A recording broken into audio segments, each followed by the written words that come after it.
ایک گاؤں میں ایک غریب لکڑہارا اپنی بیوی اور بچوں کے ساتھ رہتا تھا۔ ان کا گزارا بہت مشکل سے ہوتا تھا۔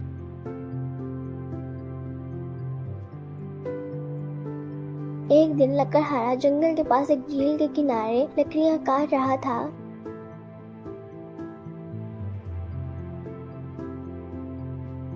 کہ اس نے ایک سنہری بطخ دیکھی۔ لکڑہارا حیران ہوا، لیکن دل میں سوچا اگر میں اس بطخ کو پکڑ لوں تو بیچ کر امیر بن جاؤں گا۔ وہ آہستہ آہستہ بطخ کے قریب گیا، مگر بطخ بول اٹھی، مجھے مت پکڑو، اگر تم مجھے چھوڑ دو تو میں تمہاری مدد کروں گی۔ لکڑہارا چونک گیا اور کہا، تم میری مدد کیسے کر سکتی ہو؟ بطخ نے کہا، روزانہ میں تمہیں ایک سنہرا انڈا دوں گی جس سے تمہارا گزارا آسانی سے ہو جائے گا۔ لکڑہارا پہلے تو ہچکچاتا، مگر پھر بطخ کی بات مان لی اور اسے آزاد کر دیا۔ اگلے دن واقعی بطخ نے ایک سنہری انڈا دیا۔ اب لکڑہارا اور اس کا گھرانہ خوشحال ہو گیا۔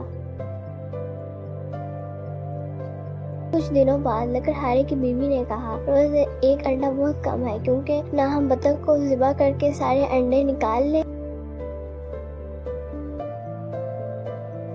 لکڑہارا پہلے تو سوچنے پڑ گیا، مگر لالچ آ گیا۔ اس نے بطخ کو پکڑ کر ذبح کر دیا،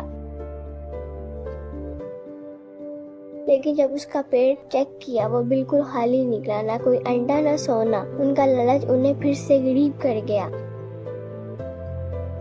لالچ بری بلا ہے۔